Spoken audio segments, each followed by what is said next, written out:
வென்றிடுவான் என வீழ்ந்த தலை ஒன்று இழந்ததால் வாந்திரலாய் வலி வலிது என மனம் அழுது கண்ணீரமர வேங்கனையால் காமரு தோல் கண்டம் ஆக என்று இமையவர் இயங்கினாள் அன்றே. இந்த வரிகள் கம்பர் இயற்றிய கம்பராமாயணத்தோட யுத்த காண்டத்தில் வரும் ஒரு சிறு வரிகள் தான். இதோடைய சாராம்சம் என்னன்னா, ராமர் தன்னுடைய அம்பால ராவணனுடைய தலையை வெட்டும் போது அந்த தலைக்கு பதிலா இன்னொரு தலை வந்ததா இந்த பாடல்ல கம்பர் சொல்றாரு. கம்பரால கெட்டவனா மட்டுமே அடையாளப்படுத்தப்பட்ட ஒருத்தரின் பின்னாடி கற்பனைக்கும் அப்பாற்பட்ட அறிவியலும் மருத்துவமும் ஒளிஞ்சிருக்குன்னு சொன்னா உங்களால நம்ப முடியுமா? 10 தலை ராவணன். அந்த 10 தலைகளும் வெறும் உருவகம் கிடையாது, அது 10 விதமான கலைகளின் ஒரு பிரதிபலிப்பு.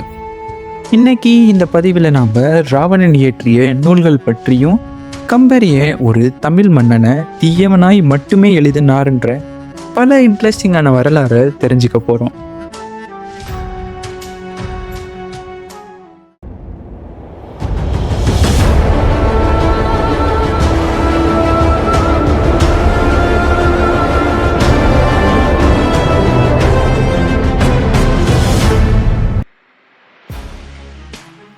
இமேஜின் ஒருத்தரால் 10 தலையோடு இருக்க முடியுமா? உதாரணத்துக்கு நாம் இரட்டை தலை நாகங்கள் பற்றி பேசுவோம். அந்த நாகங்களுக்கு இரட்டை தலை அப்படின்றது ஒரு வரமாக இருந்தாலும் பிற்காலத்தில் அதே அவங்களுக்கு சாபமாக போய் முடியும். எக்ஸாம்பிள் சொல்லணும்னா, நாகத்தின் ஒரு தலை கிழக்க நோக்கி போகணும்னு யோசிச்சா இன்னொரு தலை மேற்க நோக்கி போகணும்னு யோசிக்கும். இந்த முரண்பாடாலேயே அந்த நாகங்கள் சீக்கிரமே அழிஞ்சு போகும். இரட்டை தலை இருக்க நாகங்களுக்கு பல கருத்து வேறுபாடுகள் இருக்கே. அப்போ 10 தலையோட ராவணன் இருந்தாருன்னு சொல்றது உண்மையா? ஆமா, அது உண்மைதான். அந்த 10 தலைகள் 10 விதமான கலைகளோட பிரதிபலிப்பு. வேதம், ஜோதிடம், சித்த மருத்துவம், மகப்பேறு மருத்துவம், இசை, மொழி, மந்திரம், போர்க்கலை, அரசாட்சி, ஆன்மீகம், இப்படி 10 விதமான கலைகள்லையும் தலை சிறந்தவராய் இருந்தவர் தான் நம் தமிழ் மன்னன் ராவணன்.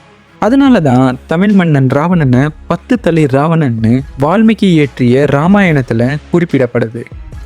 ராவணன் உலகத்துக்கு கொடுத்த ஆனால் இன்னைக்கும் பலராலும் மறக்கப்பட்ட அந்த ரகசிய நூல்கள் பற்றி பார்க்கலாம். முதல்ல நம்ம பார்க்க போறது ராவண சம்ஹிதை.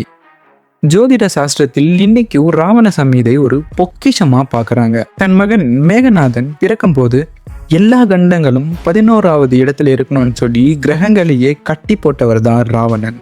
அந்த அளவுக்கு கிரகங்களுடைய இலக்கியத்தை விரல் நுனியில் வைத்திருந்த அவருடைய ஜோதிட ரகசியங்கள் இந்த புத்தகத்தில் இருக்கு.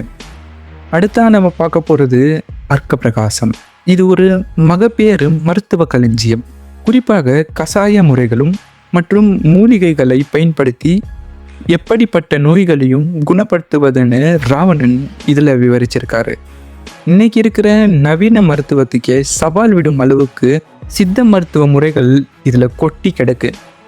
3வதா குமரதந்திரம். குழந்தை இல்லாத தம்பதிகளுக்கும் குழந்தைகளுக்கு வரக்கூடிய நோய்களுக்கு தீர்வு சொல்லும் ஒரு அபூர்வ நூல் இது. மகப்பேறு மருத்துவம், அதாவது ஜெய்னகாலஜியில் ராவணன் எவ்வளோ பெரிய நிபுணர்னு இந்த ஒரு புத்தகமே சாட்சி. 4வது சிவதாண்டவ ஸ்தோத்திரம். எல்லாருக்கும் தெரிஞ்ச விஷயம்தான் இது. ஆனால் அந்த வரிகளில் இருக்கிற சத்தம், அந்த ரிதம் மற்றும் அதிர்வுகள் மனிதன் மூளையை என்ன மாதிரியான தாக்கத்தை உருவாக்குன்னு ராவணன் கணித்து வைத்திருக்காரு. இதுக்கு முன்னாடி ராவணன் சொன்னாலே நமக்கு ஞாபகம் வருது சீதை கடத்தல், அப்புறம் ராமர் கூட நடந்த போர் தான்.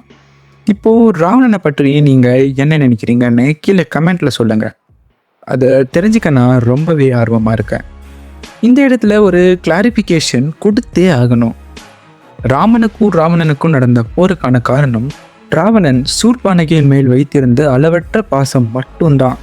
கம்பர் இயற்றிய கம்பராமாயணம் சொல்லும் சீதை மேல் ராவணன் கொண்ட காமம் கிடையாது. இலங்கையை ஆண்ட அந்த தமிழ் மன்னன் ஒரு சிறந்த மருத்துவர், தலை சிறந்த இசைக்கலைஞர், ரதயம் தாண்டி ஒரு மிகப்பெரிய ஜோதிட நிபுணர்னு இதுக்கு முன்னாடி நம்ம கேட்ட புத்தகங்கள்லேயும் உங்களுக்கு தெரிஞ்சிருக்கும். இப்போது கேள்வி என்னன்னா, இவ்வளோ பெரிய அறிஞர் ஏன் கெட்டவனா காட்டப்பட்டார்?